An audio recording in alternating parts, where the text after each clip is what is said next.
Your audio is high.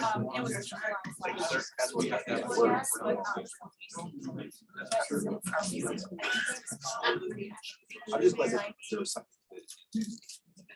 I was.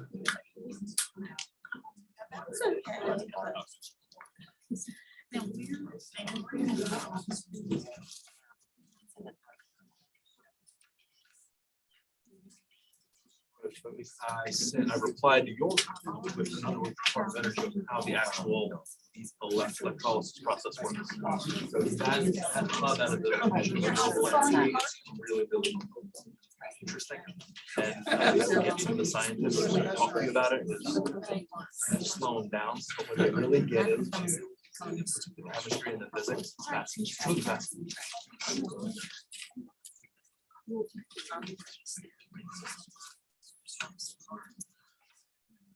It's okay, we still got 2 minutes of y'all want to chat.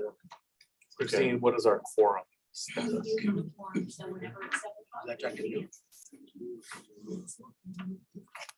Well, yes, it is. I'm like, I haven't seen that. We're gonna do a countdown. So 24.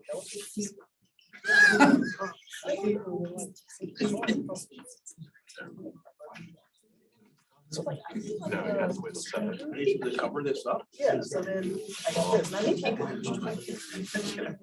Next to the door.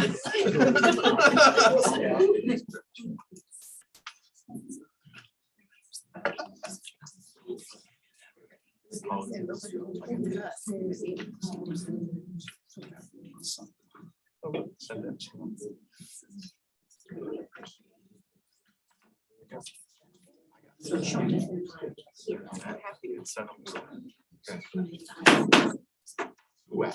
Hey, good evening, everyone. Want to call the PRTC meeting to order right here at 7 p.m. on March 2nd. So PRTC is live streaming the meeting on PRTC's YouTube channel. This information was on PRTC's website, Facebook page, and at both facilities. Please rise for the Pledge of Allegiance. Pledge allegiance to the flag of the United States of America and to the republic for which it stands, one nation, under God, indivisible, with liberty and justice for all.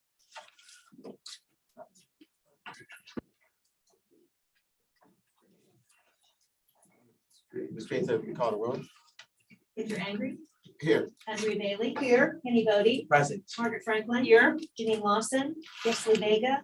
Karen Mills. Kim Short. Ann Wheeler. Tanisha Allen. Here. Monica Gary. Here. Well played. Mae Bumpy. Pamela Young. Pamela Sadesky. Here. Ralph Smith. Here. Jeanette Rischel. Here. Alana Mensing. Daryl Moore. Matthew Kelly. Jason Graham. Deborah Frazier. Lori Hayes. Here. Tim McLaughlin. David Ross. Jennifer DeBrule. Todd Horsley. Here. Grant Sparks. Elizabeth Guzman. And George Barker. Here. Mr. Chairman, we have a quorum. Thank you, ma'am. I need a motion for the approval of the minutes. Excuse me, agenda. So move, Mr. Chairman. Second. All right, got a motion, Commissioner Bodie, second by Commissioner Bailey. Any discussion? Please call the roll. Vote. Victor Oh. Angry. Aye. Andrea Bailey. Aye. Kenny Bodie. Aye. Margaret Franklin. Aye. Karen Mills. Tanisha Allen. Monica Gary. Pamela Sadesky. Aye. Jeanette Rischel. Yes. Lori Hayes. Todd Horsley. Yes. George Barker. Mr. Chairman, that motion's approved. Thank you, ma'am. Item 5.1, can I get an approval of the PRTC Commissioners meeting minutes from February 9th, 2023? So moved. Second. All right, we have motions been properly seconded. Any discussion? Or any changes? Should I ask no? Okay. I believe that was Sadesky and Rischel. Yes, yes, ma'am. I'm sorry. I jumped back there. Victor Angry. Aye. Andrea Bailey. Aye. Kenny Bodie. Aye. Margaret Franklin. Aye. Karen Mills. Aye. Tanisha Allen. Aye. Monica Gary. Pamela Sadesky. Aye. Jeanette Rischel. Yes. Lori Hayes. Aye. Todd Horsley. Yes. George Barker. Aye. Mr. Chairman, that motion's approved. Thank you, ma'am. And now on to our VRE, Mr. Dalton. The floor is yours. Thank you, Mr. Chairman, commission members and others. Good evening. You do have the CEO report in your package. And of course, associated other material from the previous operations board meeting, including some information items. So let me just give you a couple quick updates as it relates to performance. For February, our system-wide performance similar to January in the mid 80%, 85, 86%. That's unaudited. This is the second day into the month, so we're reviewing all those records. But nonetheless, we had one fewer operating day in the month of February compared to January. But our average daily ridership jumped about 250, 300 riders. So we're still ticking up as I've reported before. Some days one rider at a time, other days a couple riders at a time, but we're headed in the right direction. Still coming out of that holiday season that we experienced. So with that, we do have an action item for you here. So Mr. Chairman, that's the end of my report, unless anybody has any questions. Thank you, Mr. Don. Any questions for Mr. Don? Seeing none, hearing none. So we do have one action item, the adoption of the Virginia Railway Express pay plan. So can I get a motion? So moved. Second. We've got a motion, Commissioner Franklin, second Commissioner Bodie. Any discussion? Hearing none, please call for the vote. Victor Angry. Aye. Andrea Bailey. Aye. Kenny Bodie. Aye. Margaret Franklin. Aye. Karen Mills. Aye. Tanisha Allen. Monica Gary. Aye. Pamela Stevesky. Aye. Jeanette Rischel. Yes. Lori Hayes. Aye. Todd Horsley. Yes. George Parker. Aye. Mr. Chairman, that motion is approved. Thank you, ma'am. And thank you, sir. Thank you, Mr. Don, sir. Thank you, Mr. Chairman. Others, stay safe. All right, thanks a lot. You too. And now moving into public comment time. So we have a stack of emails of public comment time for folks comments. So each of you have them at your desk. And so do we have any, does anyone, are those copies in case? Yes, those are copies of the public comments that have been submitted. Okay. If anyone wants copies. And if we have anyone that wants to address the body, you have 3 minutes and the podium is right here. What did you just come to the podium, just tell us your name and then just have that, you got 3 minutes, okay? Thank you. All right. Good evening, everybody. My name is John Estes. I'm the business agent for Teamsters Local 639 and in negotiations with Keolis. I'd like to start by saying, Barbara's a great person to be working with. She at this point is not my issue. And I'm not here to negotiate. I just want to give the union's perspective on what's going on here. First, I'd like to apologize to all the commuters who've been affected by the operator strike. It's nothing that a negotiator ever wants to deal with. It's not good for me, the union. It's not good for you guys. It's not good for the commuters or anybody else involved. But we feel like we're getting close to a deal. The main sticking point at this point is wages and how we get to those wages that we feel are necessary. I don't think there's anybody in this room that would deny that these operators are underpaid at this point. Just a matter of how we get to what we feel is a fair living wage. All right. So the major sticking point within the wages is the fact that proposals keep coming across the table that talk about 2 different pay categories for CDL operators. A CDL operator is a CDL operator. They all go to school, they all learn how to drive a bus, they all do pre-trips, they all drive the bus, and they all do post-trip inspections. But what keeps coming across the table is a proposal to separate those classifications to local drivers and commuter drivers. There's nothing different about those. Only thing different is where they're driving the bus. And until we get that straightened out, we'll never come to an agreement. Because we're not going to have someone who is a CDL operator that goes to DC and a CDL operator that goes to Woodbridge. And you tell me that one isn't worth the same as the other one. So we will not come to an agreement until something like that is straightened out. And what I keep being told is the board is saying, we want this separated. I don't know who's making those decisions. I'm not here to blame anybody, but I'm just telling you what we're being told.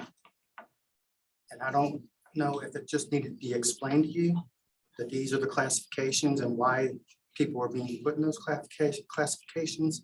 But There should not be a separate classification for a CDL operator. Now, there should be one for what they're calling microtransit, and I'm perfectly fine with that. And I think that we've never had a disagreement about they should be at a lower rate pay than a CDL driver. But when you start separating CDL classifications within the same operation, it doesn't work. Again, hopefully this gives you a different perspective of, you know, where we're at and where we think we need to be. I would like to add one thing. We started out there, these operators all were basically paid the same, just longevity was the difference. And we asked that we get all these operators to the same pay scale, where at some point they all make the same amount of money because they are doing the same job. It was a huge request on our part to say 4 years out. It's almost impossible task for you guys to meet. I completely understand.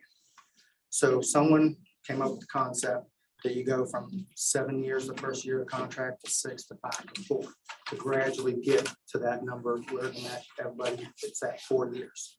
Completely appreciate that. It was a great step on the company's part or whoever came up with that concept to do that. And I think it's a great way to, it's cost savings to get to where we need to be. So I greatly appreciate that. And I'd like to stay with that particular type of system because it is a good system to get where we need to be. I won't really get into the numbers too much here about how far we're off or anything because I don't want to negotiate with you guys. I just wanted you to know the perspective. Okay. All right. Thank you. I appreciate you letting me speak. Yes, and thank you for that. So these are responses, so we don't really give responses, but appreciate your comments. And is there anyone else that would like to? Yes. Yes, okay. I set my timer, so I have a lot to say. But so I got a timer up there. I'll go 3 minutes. So, but if you want to hit yours, so just let you Just know. I know when I'm running out of time. Okay, that works too. You know, because got a lot to say. I don't want to impinge. I want to make sure we stay within whatever. Thank you, ma'am. My name is Kristen Stevens, and I'm a 27-year resident of Prince William County. Used to be commuter with OmniRide. Miss it very much. If I seem angry, it is because I am. I am tired, I am financially drained, and I am angry. Since 15 February, I've lost 2 hours of sleep a night, and my commute has increased 3 hours a day. And since reading the meetings, the last 13 months of this board, I gotta tell you, I am appalled at the inaction of this board and PRTC management. The review of these meetings the last month to December 2021, I am very disturbed by the mismanagement, lack of management, and outright ignoring of OmniRide labor needs. It is clear from review of these minutes that this board is unconcerned with its riders as well as its operators. It is evident that this work stoppage has been allowed to occur. This board and Keolis had 10.5 months to prevent this disaster from Northern Virginia citizens. You knew 10.5 months ago that this collective bargaining agreement was an issue. One of my biggest points is that that survey that was done in July 2020, where only 29% of your Keolis employees, 29%. Filled it out. 71% did not, which means that 71% either did not care enough to make the effort or was on their way out or felt it was irrelevant. HR and this board should have been all over that survey. PRTC employment participation was 99% with 45 of your 46 employees. This board has, I can talk to you about the money and this, that, and the other and how it's hurting people, but my biggest issue is that you have stranded disabled people. You have stranded them from getting to work, from getting to medical and getting to food. Via the Virginia Freedom of Information Act, I am requesting the following released to the public and sent to me directly. The contract between PRTC and Keolis, the consulting report between PRTC and Keolis, where a management consultant was needed to improve working relationships between PRTC staff and Keolis, July 2022.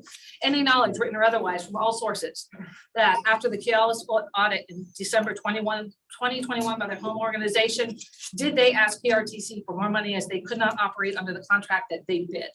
Financial indicating that PRTC is not and has not continued to collect funds from VDOT on the commuting program that is still in place, allowing half-price fares. Why are you still collecting money when the buses aren't running? And any financial payments that have been paid to Keolis when they're not operating. As someone who has previously been involved in labor negotiations, it is my opinion that this work stoppage now needs oversight from the National Labor Relations Board and the Department of Transportation on the Fed side. It has been reported to them for action. After reviewing the last 13 months of meetings, I have found that this board has encouraged the work stoppage. This stoppage puts the finances of this organization into the black, meaning it is no longer losing money. PRTC is pushing VRE as an option. With no buses and BRE is your only positive revenue, your bond public credit rating is more favorable. The case can be made for this strategy. I'm sure NLRB and DOT can sort it out. I suggest you give labor what they want. Keolis is not an employer of choice in this area. They are ineffective, as are all of you, and I'm highly, highly disappointed in this board member. Sorry. Okay, I can't operate my phone. Sorry. Thank you. Ma'am. Are there any other speakers? Seeing none. Seeing other speakers, okay. So thank you for that. We're gonna move on to executive director time. Yes. Dr. Snyder. So the first thing I would like to do is thank all of our employees. Tomorrow's Employee Appreciation Day. And we put in a ton of work over the past 5 years to help transform this organization. And last Thursday night, a week ago, we were blessed and fortunate enough to be able to share the stage with Supervisor Bailey and Chair Wheeler and Supervisor Franklin for the OmniRide Chamber of Commerce Excellence in Business Award for this past year.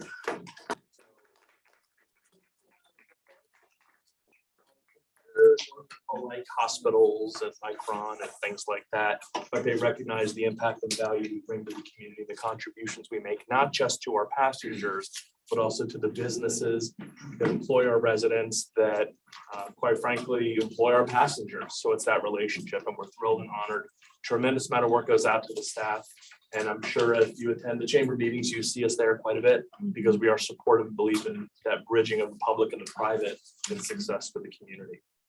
Second thing I wanted to mention is we had our most recent mentoring class come through. And as you know, each time we have a class of celebration, Holly and Cynthia are the gurus behind this. So I'm just going to pass the torch for now, please. Thank you so much. Cynthia and I both are going to make a few comments, and then we actually are so pleased that we've got a member of this year's class, Deatrice Williams, who works for BRE, is going to speak on behalf of the members of M6. I think it was around M5 when we started calling it that, M5. Now we're at M6, and it's been my pleasure to be part of the OmniRide mentorship program since the very beginning. At the end of every class, I always think this is the absolutely best class we've ever had. And this time it's been no exception. We've had an absolutely stellar group. And they have been involved in everything. So enthusiastic with the things that we've been doing, from the kickoff to the assigned readings, to the lunch and learns, to the field trip, as well as the class project. And I know the next two speakers are going to talk in a little bit more detail about program specifics. So I'd just like to say that the original goal, or one of the original goals from the program, was to expose program participants to parts of OmniRide and Keolis that they may not be so familiar with. This was the first year we also brought VRE in, and that has been so fantastic. It's been a breath of fresh air to have some new folks in. We've learned a lot. And wherever possible, we've paired people with someone from another organization, or very definitely someone outside of the department that they work with, just so they have an opportunity to really learn some new things. Every single team rose to the challenge. They met at least 30 minutes every other week, and much more frequently than that most of the time, and for much longer than 30 minutes. And I am so pleased to be able to say that I know for a fact that the M6 mentor mentee teams have forged relationships that are going to go way beyond this program. And I will turn it over to Cynthia. Thank you, Holly. Good evening, Chair Angry and members of the commission. I'm Cynthia Porter Johnson, and it is such an honor to just stand before you tonight and again talk about this program. I'm a co-coach along with Holly, and there's been so many exciting accomplishments since we started this program, as Holly has mentioned. And so it's been so rewarding to now have VRE be a part of this program. And as always, we have Bob to thank for starting this wonderful program, and for everyone who has participated. I always say, without them, there is no program. So the success of this program continues to exceed our expectations. And as Holly said, with every new class, we soar to higher heights. And so from our spotlight speaker series that we have, mentoring field trips, and with that, I do want to thank the CEO of VRE. He's left already, but we just want to thank Rich Dalton for just allowing and VRE staff to participate. And then also Dallas Richards. We had a wonderful field trip at Broad Run VRE Station, learned a lot about upcoming projects for VRE. And so it's just been such a pleasure. And I would be remiss if I didn't thank again our chair, Victor Angry. We had the pleasure of reading his book, which is Angry Leadership: 7 Guiding Principles of Leadership. And so he joined us for our lunch and learn. So we're very appreciative of your time and all that you've shared with us. And then we're most excited tonight for those that are graduating from our program, because our mentees and mentors, they have been such an awesome group, and they've been engaged in every aspect, everything that we've done. And we want to hear more from the mentor here that we have, Beatrice, who is the manager of operations administration at VRE. And so for now, we're going to have Beatrice come and just share more about the Mentee project as well as her experience. Good evening, everyone. So I'm actually speaking on behalf of Lakeisha Lewis, who is my mentee. And on behalf of all of the mentees and mentors, we would like to first again thank Bob Snyder for his vision of this now M6 program and inviting Virginia Railway Express staff to participate. And I would like to also thank the coaches, Holly and Cynthia, for their leadership and support. Throughout this program, the mentees were able to attend several lunch and learns, a field trip to the VRE Broad Run Station, and the Omni Ride Western facility, where we engaged with VRE and PRTC managers and had an opportunity to relish in the many lessons from our own Prince William County NAPSCO District Supervisor, Angry, who encouraged us along the way with his book, Angry Leadership, who, by the way, I was thinking Angry Leadership, what's this gonna be about? It was fabulous. So the mentees were given a task to brainstorm and come up with a community project.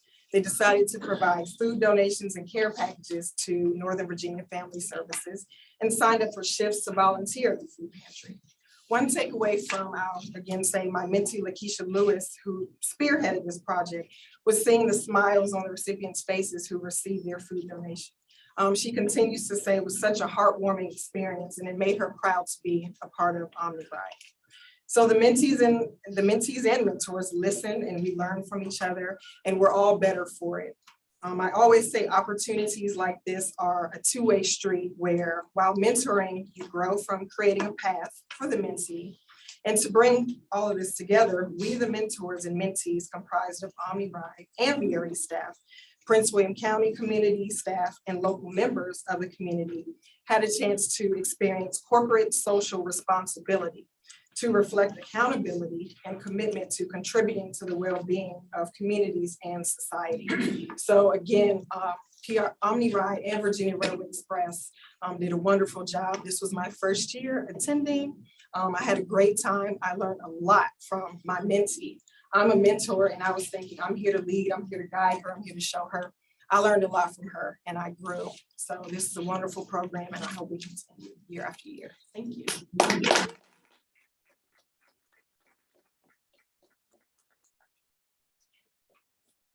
Have some graduation certificates we'd like to hand out. Not everybody is here, but an opportunity for some photo ops and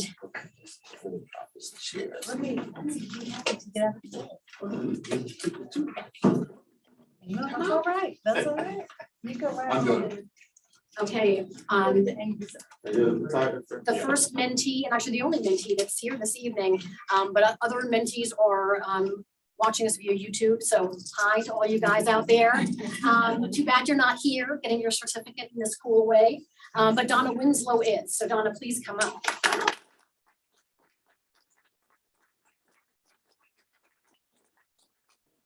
Comment that Donna is our most popular employee as she does people. So we walk around behind her with armed security guards and make sure that she's protected. You come I in. don't, I'm in the middle, okay. Okay. There we go. Excellent, thank you.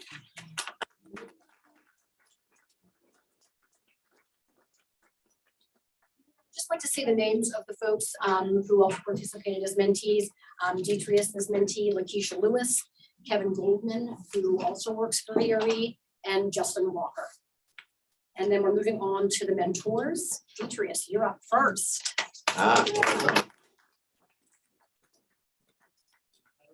One more. Oh, wow. I didn't expect this. For you. There we go. All right. 3, 2, 1.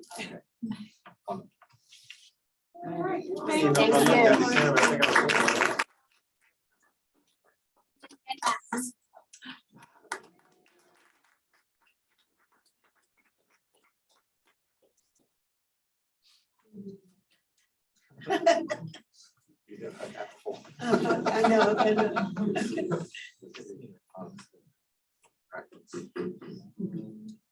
Excellent, thank you.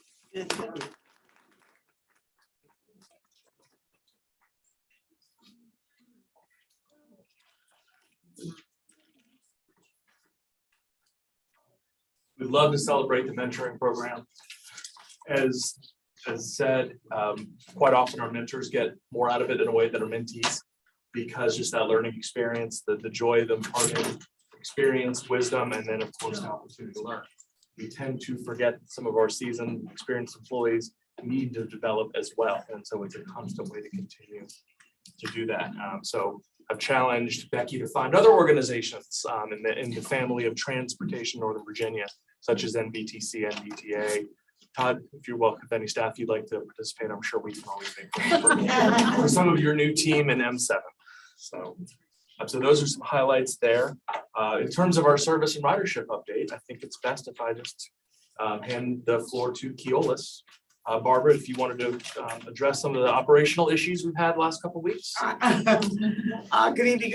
You all have seen me for the last 2 years. So tonight I want to introduce my manager, Senior Vice President for Keolis, Mike H. Thank you, Barbara. First of all, ladies, I think I need an M7. If you have some openings, let me know. Barbara will agree. I definitely need some mentoring. What I hope to do tonight, again, Mike Ake, I'm the Regional Vice President for Operations for Keolis Transit America. And I wanted to give a quick update on the CBA negotiations. To your point, Dr. Schneider, the ridership is pretty low right now. So we thought we'd talk about how the negotiations going instead. As Mr. Lyons mentioned, we've really had some productive negotiation sessions. Since August, we've met with the union 29 times. And we've tentatively approved in negotiation speak. That means we've reached agreement on about 84% of the articles in the collective bargaining agreement. We've never refused to meet with the union, and we have managed to increase our wage proposals 3 times. We've also offered up an increase to the 401k matching funds. And we've put together an attendance proposal that will significantly increase quarterly bonuses for employees who have good attendance. So we're making good progress, but for those that aren't familiar, the negotiating process of a collective bargaining agreement is difficult in the best of times. And post-COVID, the labor market has changed dramatically. I'm sure everyone's seen the stories about CDL driver shortages, as well as all other frontline employee shortages as a result of COVID. Our experience currently are the unions are using this unprecedented CDL driver shortage to increase wages dramatically. Not saying that's good or bad, but that's what's happening right now. So that makes the negotiation process much more difficult because frankly, many authorities and agencies, municipalities just can't afford what some unions are asking for. Unfortunately, the union elected to take the employees out on strike in the middle of productive negotiations. And again, pre-COVID, that never happened. Absolutely unprecedented. Strike didn't happen until you reach what we call in negotiations impasse, or the failure to make further progress. And that's the union's main weapon to inflict pain on the company in order to get whatever it is they're asking for. In this case, we were still actively negotiating when they went out on strike. And I think we're really trying to do some good things. And we're aligned, actually, Mr. Lyons and I, on some things. Historically, pay progression for drivers in our industry, it usually took anywhere from 16 to 20 years to reach top pay. And in this day and age, that just doesn't make sense anymore. I mean, it's too easy for employees to job hop, especially if you have a skill like a CDL driving ability. So we're trying to condense that pay scale, but I'll be honest with you, it is horrendously expensive if you try to condense 16 years of pay scale into 6 or 7 or 8 or 9, right? As an example, WMATA, probably the industry leader in wages and benefits in our area, their pay scale is over 20 years to get to top pay. And we cannot be competitive hiring drivers unless we come to an agreement on some sort of a condensed pay scale. We've also offered up increases up to 26% for current employees. And I don't know about most people in the room. I've been doing this a long time. I've had a lot of great jobs. I've never got an annual increase anywhere near that. So we're trying to do the right thing by the employees, I think. Excuse me, Yes, ma'am. did you say 26%? Up to 26%. Yes, ma'am. I And why? want to come work for you. Well, we are hiring. That's the part. Bob said you're hired. What Is this a Q&A? You will drive. So part of the reason driving that, again, when you reduce 12 or 16 different pay scales down to 9, 7, 8, whatever, wherever we end up, that compresses a lot of individuals and bumps them way up. I mean, they step up years as soon as we ratify an agreement. And as I mentioned, increase in the 401k match, and we want to improve the medical plan split. I have to be competitive or I can't hire people to drive the buses. So the thought that we would somehow reduce pay or reduce medical benefits and make us less competitive in a very, very tight labor market doesn't make sense for me as a business model. Absolutely does not make sense. I want to be competitive. I would much prefer to hire WMATA or Loudon or Fairfax drivers away from them because our pay and benefits are better. And one thing that I feel like I need to clarify, Mr. Lyons mentioned that, I'm sorry, Mr. Estes, Mr. Lyons is the other one, I'm sorry. Different tiers of pay for different types of driving. And this seems a little confusing at first, but the best way to compare it is if you get on a regional jet and fly from here to Richmond for a meeting, your pilot is paid a lot different than if you got on a jet here and flew to Paris or flew to Taiwan or someplace else. The skills required in doing that job are different, just like the skills in driving a bus are different. It's one thing to drive around Potomac Mills, right? Average speed of our fixed route service is 12 miles an hour. That means from the start of the schedule till the end of the schedule, the average speed is 12 miles an hour because they're making a lot of stops. On the other hand, the average speed of the commuter service going into the city is 50 miles an hour. And everyone in this room is local, with me as an exception, I suppose, but driving in downtown DC and driving in rush hour to and from downtown DC is a much more taxing job. That particular bus is different. It's an MCI motor coach. It's what we call in the industry a road coach. It's not a transit bus, it's a road coach. So that's why in every other transit system almost in the world, there are different classes of pay for different types of driving. Like most industries, there's a hierarchy. In transit, the highest paid drivers, if you will, are the engineers that drive heavy commuter rail. After that, it's the engineers that drive streetcars. After that, it's commuter drivers, fixed route drivers, shuttle bus drivers, and paratransit drivers. I didn't design that, but it is a fact of life in our industry, like many industries. So I'll stop there and see if anybody has some specific questions. I do. Yeah. Yeah, I'm sorry, yeah, You can ask me after. I have plenty. Yeah, you can talk with it after, you guys can, talk, did you, Yes. right, Commissioner Gary? So, And I'm sorry, apologize. You- It's I- okay. I- No, okay. I did overlook the sheet, No, but. It's if- okay, if let you- her go, it's fine. Okay, you go first and then Commissioner Allen and so then. my question was just to, the 26%, which was commented on already, which seems, okay, that's very high. But the statement was up to, so if you could just clarify, like, what's the range there of those offers of pay increases? Is that like, there's a couple positions that were maybe offered up to that, or like, make that range make sense to me and what actually happened, not just a top number of up to?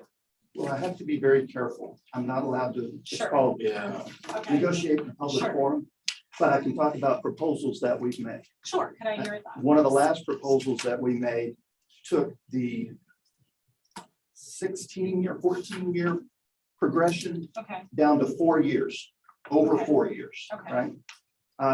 To do that, again, we have to have the two separate tiers, two separate driving classes in order to afford that, because again, it's horrendously expensive. That particular progression had some increases, in one case, a little bit more than 26%. Every single employee in that progression, as we condense it down, Mhm. gets a pay increase and an annual pay increase, right? As they step up another year seniority, they get another increase. If they're at the top tier already, every year we built in an increase as well. And I'm sorry, I can't remember the top pay in that particular progression. But that's how it works. So they are hefty increases. So if you don't mind, just a quick follow-up on Sure. that and what your response. And you said to do that, you had to have the two classes. So, but I thought Yes. that was just a fact of life of doing business. Unfortunately. So that doesn't change either way. No. Commissioner Allen. Oh, thank you. Okay. I'm just kidding. No, my colleague already asked one of the questions I was gonna ask. I appreciate that. Yeah, my question is about your comment about the differentiation of CDL drivers. I need that to make a little bit more sense to me, only because I come from New York City where I live the subway and the bus system and I have friends that operate, and so I didn't know that they're, at least to them, they don't get paid different. The ones that drive the motor buses versus the ones who drive the regular routes. So I'm just trying to understand that part. Sure. 'Cause I didn't know that was a thing. I actually operated a commuter service into New York City from New Jersey years ago in MCI motor coaches, just like our commuter buses here. Those were the highest paid drivers in the area, inclusive of New York City drivers, because they fought that traffic all the way into the city. And I'm not trying to imply that it's a higher skill, but it's a harder job to drive commuter buses into the city than it is to drive downtown. Average bus speed in New York City is probably closer to about 5 miles an hour.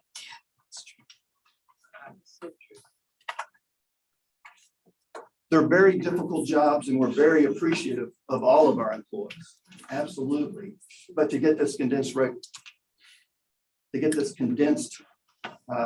increase for the drivers, we have to look at two different pay scales because it's just too expensive. And so before we move on, just in question, I want to remind the commission, so this is an active negotiation going on in a strike.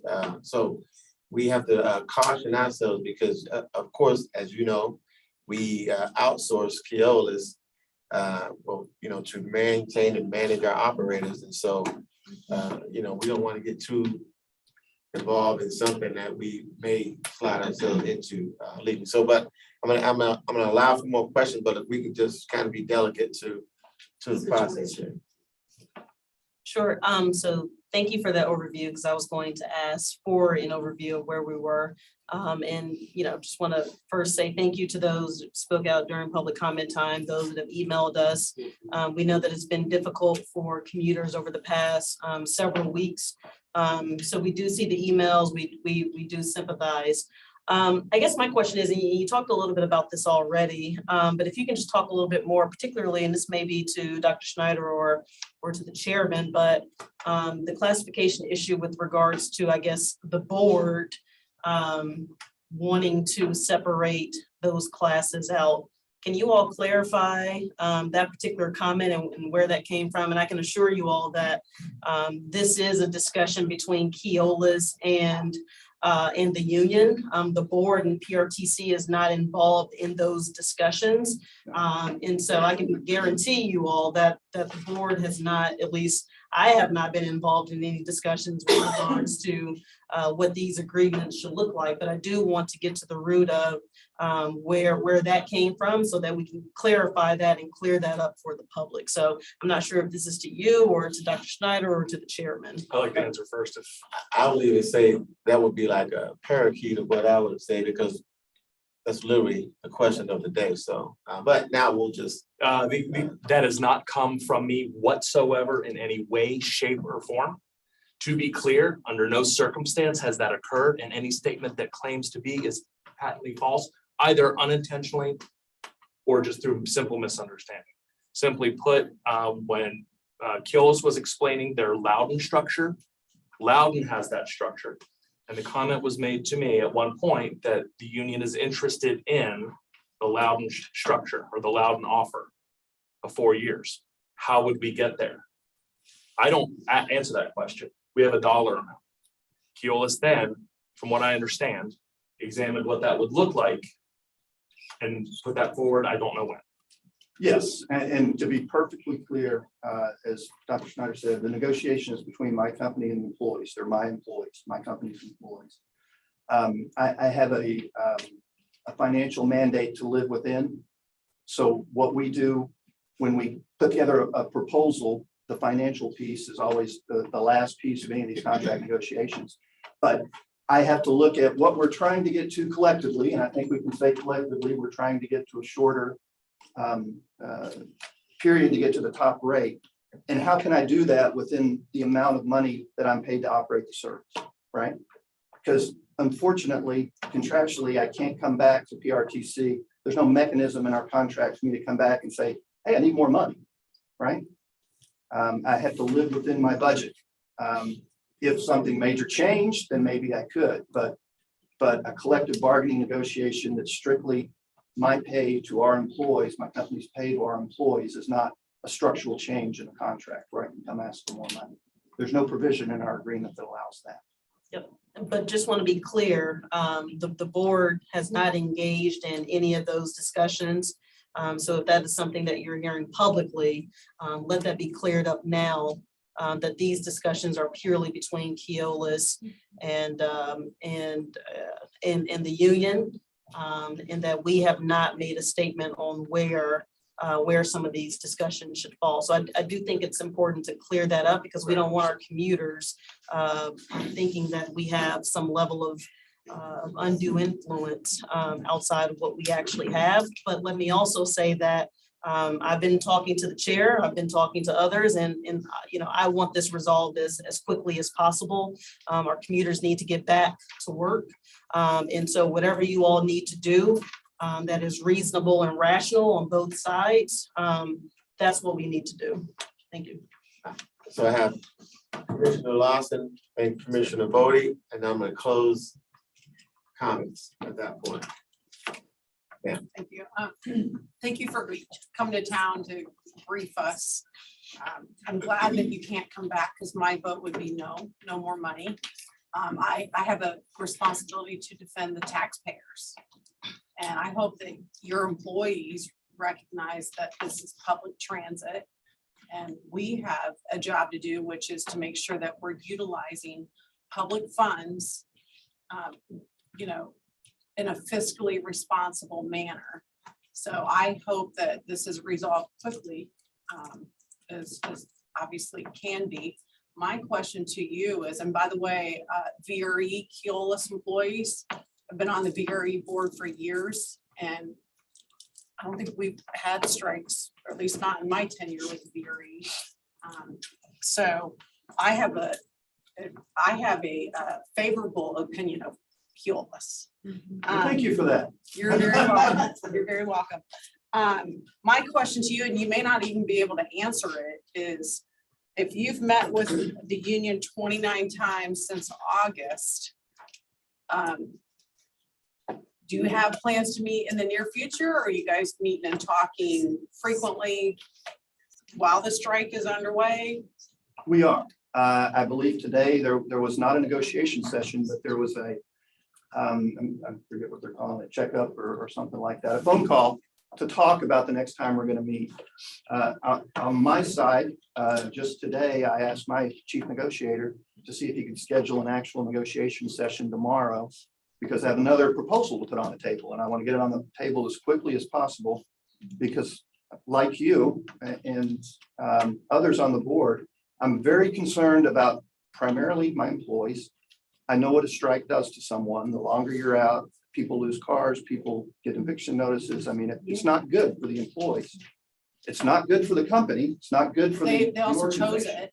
What's that? They Well, also they chose did. it. They did, but they're still my employees, right? I understand.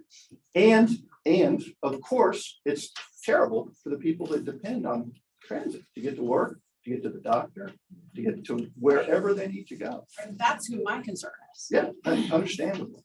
Fortunately, we are still operating some service, limited service. ADA service is always our number one priority. It's that service for those people with disabilities. That's always our number one priority, because frankly, some of those passengers have life-sustaining appointments. They have to get to the doctor. It's not an option. Thank you. Thank you.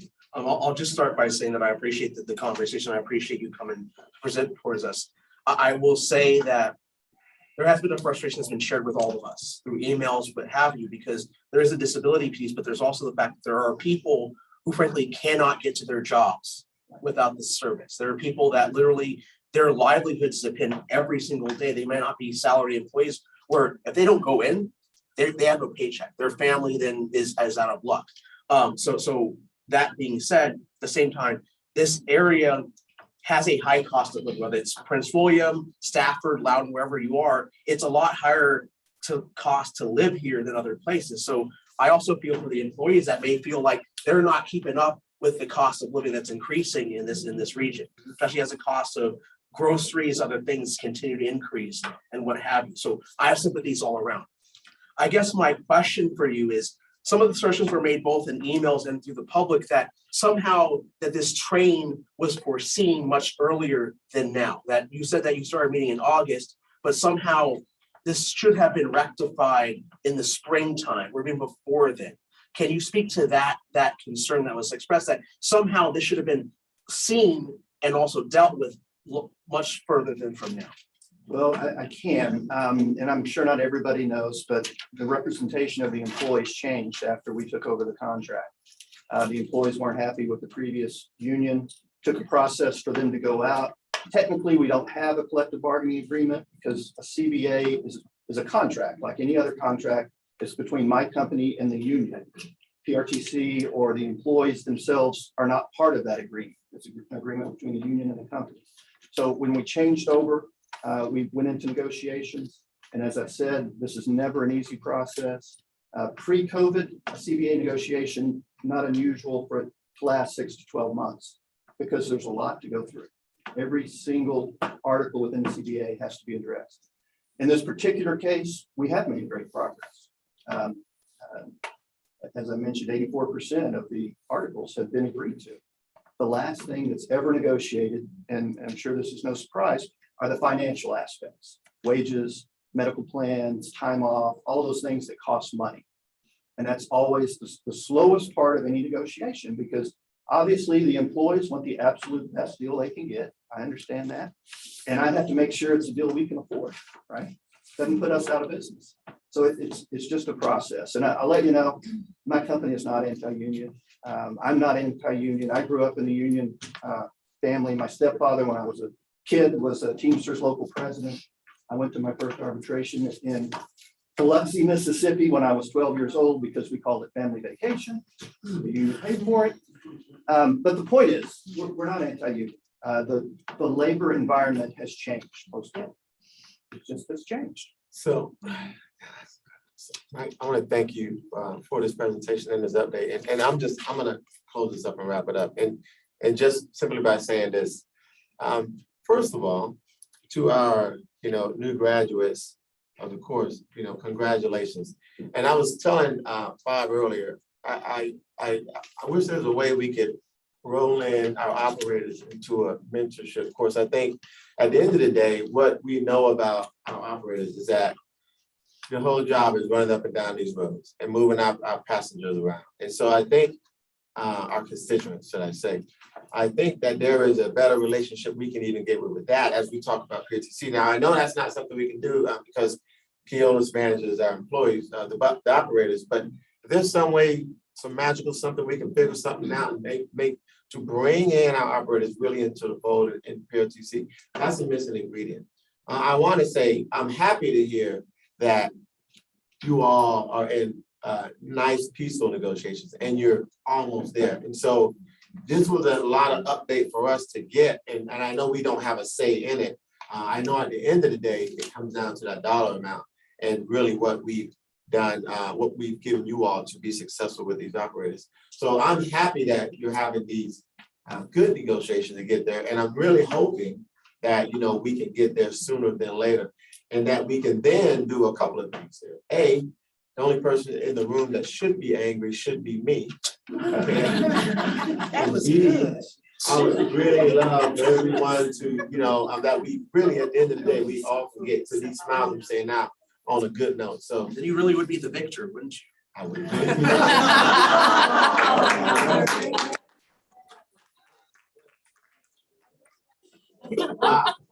On that note, I'm gonna stop. While you're ahead, that'd be a good thing. So, but thank you, sir. Thank you. Thank you for the opportunity. And I want to say that because I don't know if everyone will stay for the end of all this, but I just wanted to make sure the operators in the room, you know, our recipients of this great leadership course, that you all heard that, you know, because I think truly what's in this room is what unites PRTC and this community. Because bottom line is we've been trying to get more people on these buses to really, you know, help with everything else that we've been doing around this county, around this nation. And so just think, I'm gonna stop there and give it back to you. A couple items I just wanted to clarify, just to put a timeline on a few things. If you recall, this commission met about 3 weeks ago and passed a budget. And then the following Monday, the employees weren't at work.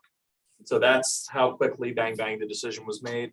Keolis did have a date on the calendar for the day after that on February 14th. But there we were.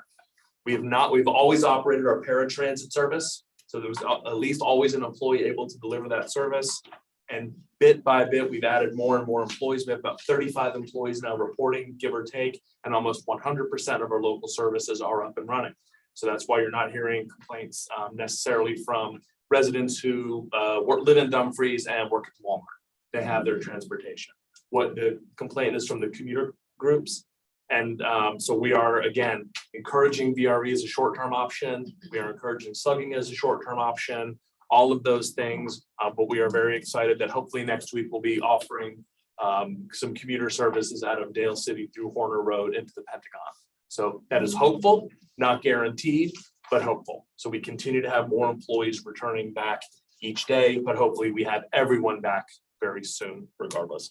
But I just did want to share that operational update and just clarify, the process is we provided Keolis a dollar amount based on the budget that the commission approved. That dollar amount is what Keolis has worked in. They have called us and said, hey, is there shifting money? Phil has worked very hard to re-examine how we allocate grants. What can we do for models? What possibly could we do that would allow us to live within those same means, and share that data and information with Keolis, and then they establish their agreements. They call us based upon the economics. This is what we see. Can you cross-validate dollars? That's it. No other provisions, nothing else. So that's why we're able to ensure we do meet budget. We do understand what those dollar amounts are, but that is the limit to our involvement. We've never at any point had any direction, even pretended to direct from this commission to Keolis on that structure. So thank you, Mr. Good. All right. So we're gonna move on. We got 2 action items. Commissioners, I would like to roll both these action items up into one unless I have other thoughts in that. And I'll read both action items. So the first one is authorize execution, the executive director to execute change order number 1 to the PRTC Bright Construction Group contract for the replacement of the Transit Center Stormwater Management System. That's number 1. Number 2, action item 9.2, Authorize the executive director to conduct public hearings on proposed changes to Eastern Prince William County local bus routes, Prince William Metro Express, and introduce paratransit service. Second. I have a motion, Commissioner, oh my God, Bailey. Wow. Second by Commissioner Dusty. It's been a long bit. Okay. Do I have any discussion? Mr. Chair. Yes. Yeah, can we just go over a summary? 9.2 includes paratransit service. So if we can just, for the public at least, summarize what that is exactly. Certainly. To clarify, we are going to go to public hearing. If you recall back in 2019, right before the pandemic, we restructured the Western services successfully. And so now we were waylaid by the pandemic to start the process. So what this will do is currently our fixed route drivers, when there's a person with a disability who needs a trip, they deviate from the fixed route to go into a neighborhood with a bus, pick up that person and bring them back. We are one of the handful of transit systems of our size that do this in the country. I don't think anyone else of our size does it. Typically, this is done in mountain communities, rural areas, et cetera. So the paratransit service is for persons with disabilities. So they would have access to that. We would no longer have those fixed route deviations. This is the industry standard and norm. If you've ever been in DC and seen Metro Access, that's what this is for comparison. I will also mention that what we're going to do as part of this outreach process, our award-winning Team 360 approach, where we go out into the community. This isn't, hey, we're going to meet here from 6 to 7 real quick on a Tuesday night, and then we're done drawing up the maps. Our development team is going to be in the neighborhoods, in the communities, listening sessions, et cetera. Considering how much work we did to put in paratransit, imagine what we're going to do for remapping and fixed route service. So we'll be very, very active, involved in the community, and this is by no means going to be back next month. We're going to be doing a lot of listening, and the team's ready to get to work and bring better services to Eastern Prince William. Better ridership, more direct routes, more frequency. Good. Yes, Thank Commissioner you, Bailey. Mr. Chairman. Hey, what are you doing? Commissioner Bailey. Sorry. Does this, this is great. Now, will this include additional bus services also, additional routes? Yes. Okay. That is the plan. And just as a reminder, we are out to public hearing for the, I forgot to mention this in my prior update, the Dumfries Quantico Triangle Microtransit. We're still at the public hearing. That will be back to you next month. Is that correct, Joe? For approval, and then we'll be launching as soon as we can get the equipment thereafter. So just that I forgot to include that with all the other stuff. So The service update. But that's what we're going to be examining further. Appreciate it. Thank you. Any more discussion? Mr. Chairman, just for Yes. clarification, you mentioned Haymarket, but this says Eastern Prince William. There's a Haymarket. Well, you were given an example. Oh, we did a Western restructure back in 2019. Okay, so you're using that as an As the example. example. Okay, We learned a lot of lessons out there. okay. And that's why we targeted the Western expansion, because it was a much less robust network, so we could make mistakes and repair them quickly. Right. Now we know what we're doing better on this flexible services, and that's why we use that comparison. Okay. All right, any more discussion? Hearing none, please call for the vote. Victor Angry. Aye. Andrea Bailey. Aye. Kenny Bodie. Aye. Margaret Franklin. Aye. Janine Lawson. Aye. Karen Mills. Aye. Tanisha Allen. Aye. Monica Gary. Aye. Pamela Sadowski. Aye. Jeanette Risho. Yes. Lori Hayes. Aye. Todd Horsley. Yes. George Parker. Aye. Mr. Chairman, that motion is approved. Thank you, ma'am. Real quick, just Chairman, I just want to take a minute, just, oftentimes we don't forget, we just overlook and move on. I just want to go back to the year 2020, when this worldwide pandemic hit that killed over 1 million people. Many of us lost loved ones in this room. Literally shut down our economic engine, literally put us all in I say my backyard, because that's where I went. I don't know where you went for a year, but I went to my backyard. But you know, as we slowly dug ourselves out of this, I just want us to be reminded of the fact of what it takes, and really the resilience of how we are as human beings, or who we are, and how we get back on our saddle, if you will. So, and I'm specifically speaking, you know, to my operators and, you know, Keolis and us commissioners and everything that's going on right now, because it's happening really throughout other departments and agencies. We've gone through this with our police, our fire, we got other agencies. I'm pretty sure you all do as well. But the fact that we are going to get there, and I know I'm happy to hear through Mr. Esther and working with Ms. Murdoch here that even as we talked about these step things, these year progression, that introducing this variation of the time frame is a good thing. So we know we can get there over time, because I just want, what we can do to get everybody whole, if you will. I've been hearing that term a lot, and understanding that people have to put food on the table and pay their mortgage and all these things.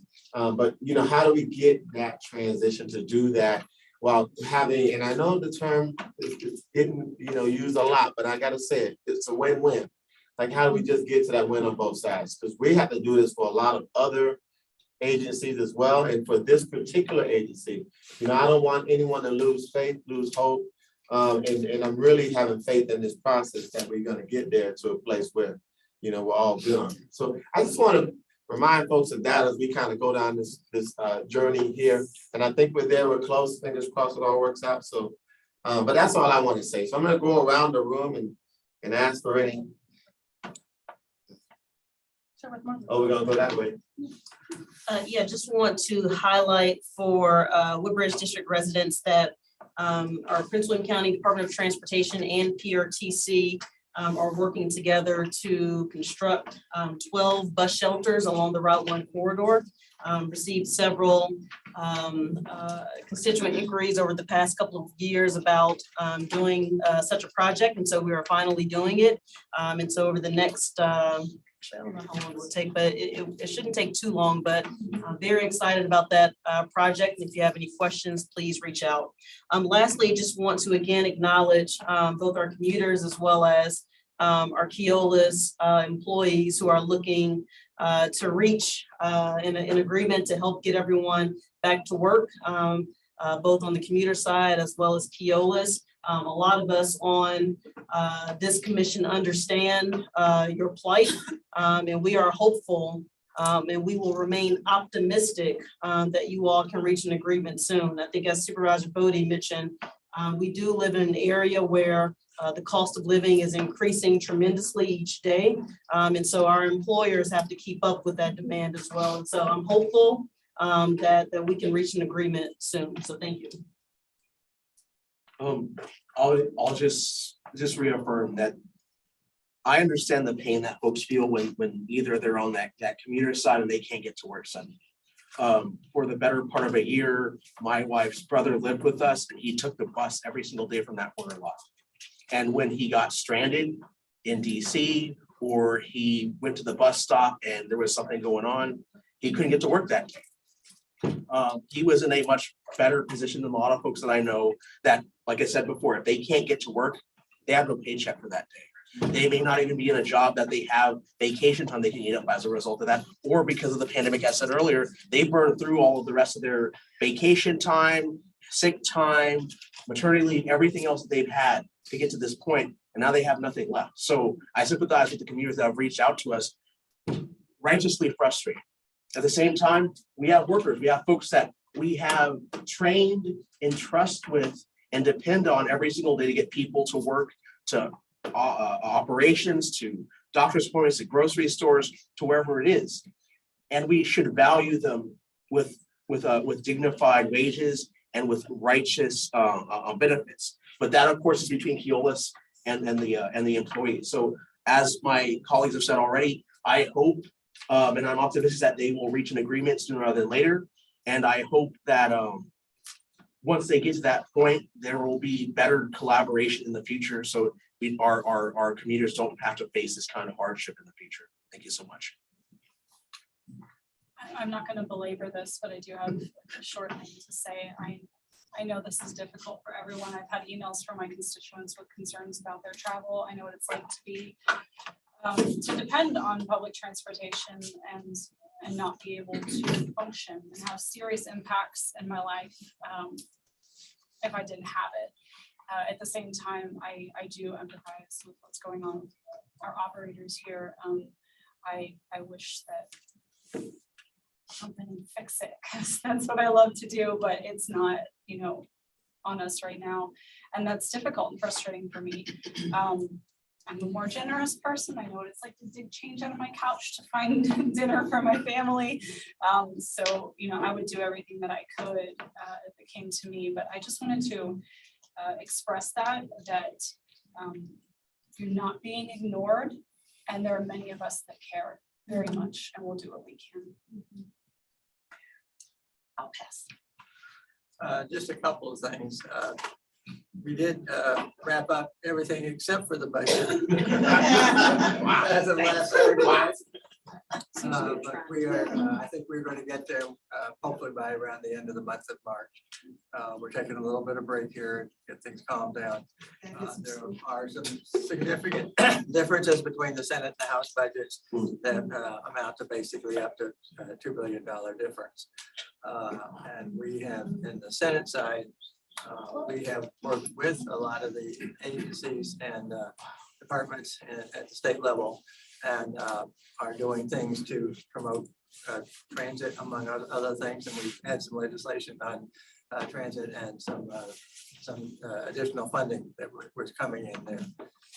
We also are going to have probably at least one major road project quite in our area here, but we're going to do some of those things. But also what we have is we have taken advantage of the opportunity we had with the resources, which have been significant over the last couple of years. Last year, we provided all state employees with a 5% increase. Teachers got the same. And this year, we're increasing it to 7%. And that was done partly, largely because some of the situations that are obviously going on here with some of the issues that we're just talking about, because we have had clearly a loss of people who have jobs. And we have one of the lowest unemployment rates in history. We're down to about 2% unemployment in Virginia. And we still have issues because some of the people have dropped out of the workforce. They decided to stay home and they have childcare issues, those types of things. So we're trying to address some of those things. And I think we have some opportunities to be able to hopefully not just on the education front, but also on other fronts here, be able to get more monies to the localities as well, so that you who are in different jurisdictions in the area here may have a little more in the way of state resources to help you get to those things. So they're very significant. And one of the things we've noticed is that when the pandemic first started, it was sort of, well, we would get by this. And we quickly saw an increase in salaries and which then generated revenues to us when we get them on the income tax side. And have been investing a lot of those in education and other types of things. But then what we've also had to do now is sort of deal with the inflation situation. The inflation in 2022, last year, from January to the end of June, first half of the year, the inflation rate was about 6.5%. It's huge, because if you carry that on out for the rest of the year, at that rate, it would have been over 13%. The second half of the year, the inflation rate was 0.1%. And so we're seeing a real turnaround in the inflation with the inflation situation. And part of that's what happens with gas, part of it's what happens with real estate in the local area. Part of it's also what happens with the supply chain issues. And those things are all showing some positive signs. And I think that it's something that we all need to keep in mind, that there are things in there. We've gone through a lot. And I do remember you're not in your backyard, but on your deck.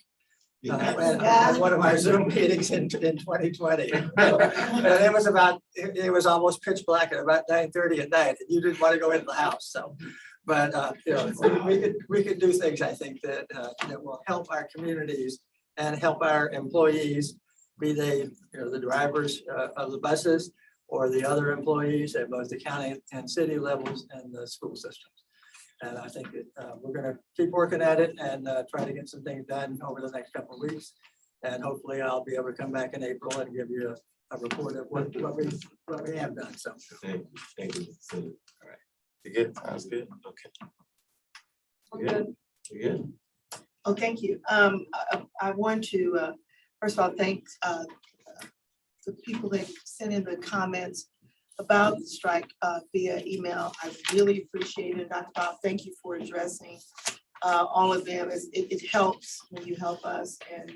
And as Ms. Gary said, we are really empathetic for what's going on right now, and we're trying to support the best that we can. And it is very hard, as our chairman said, coming out of COVID, things are just not normal anymore. And so it's a hard transition, but I think it gives us a fresh and a new to get things a little bit better than where they were. And it's gonna take a little bit of time. We appreciate Keolis. We have embraced you when you came in. You came in with a sense of excellence and supporting the employees, and I think that, and I believe that will continue as you work with Dr. Bob going forward. And so the respect level, it's across the board as well as within our community and serving our communities. And I just want that to resonate with the people that took time out of their dinner time to be here tonight. We appreciate you. Thank you, Mr. Chair. Yeah, I'll keep it brief. I won't expand on excuse me, what my colleagues have said about empathizing with you guys. But I just want to leave one word of wisdom is that, you know, the key to any good working relationship is trust. And I just hope through this difficult negotiation period, irrespective of the outcomes, that the trust is there, because going forward, that's going to be the key to keeping this institution and the services that our constituents look forward to. And to know that going into the next session and the next couple of years when this is reviewed again, because you already have that trust, you don't go in there with bad faith or with misgivings. And so I hope through all of this that the level of trust and respect is there so that a favorable outcome is achieved. Yes. Thank you, Mr. Chair. I will also say the same thing, that I really do appreciate the people that took the time to send comments to us, their thoughts of what's going on, as well as those who took time out of their busy schedules to come here tonight to talk with us and make sure that we understood some things. As someone who does commute to Tyson's Corner from Manassas, I can honestly say that it is a much more stressful ride and a much more difficult ride to drive to Tyson's Corner than it is for me to drive across Manassas. And so I can only imagine what it's like, and I know it has impacted many people to have to figure out other ways to get to work, and some people don't have another choice but the bus service. And it's an important quality, not just quality of life, but necessity of life has been explained here before. And I think it's important that all people are being considered in this, whether they're a passenger, a driver, management, doesn't matter. We all have to be on the same team in solving the problem. And that means we all have to work together, and not likely are we all going to get exactly what we want, but it's important. This service is paid for by tax dollars, and I want to, you know, as brought up by Commissioner Lawson, you know, we all have to be stewards of that. And I can't speak for everyone else, as we talked about the budget last time, but I have been on the phone or in emails with Dr. Schneider several times in the last week regarding the budget numbers, because of its huge impact on a smaller locality like Manassas.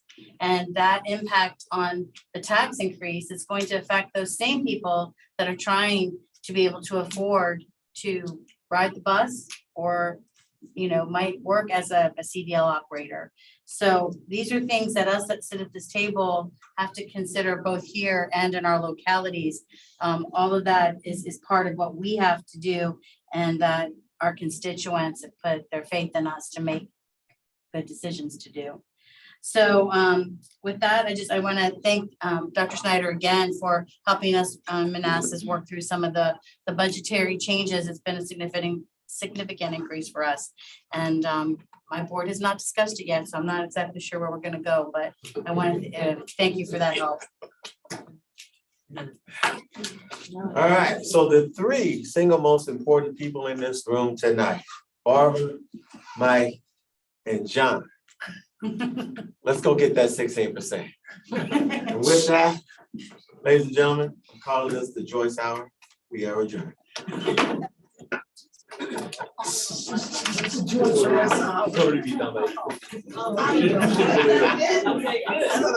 Joyce, how'd I do? For Kevin. Good. I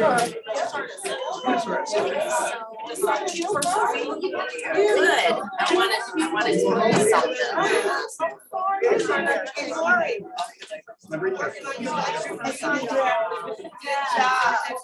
Oh, yeah. Oh, yeah. Thank you so much. Y'all have been awesome. And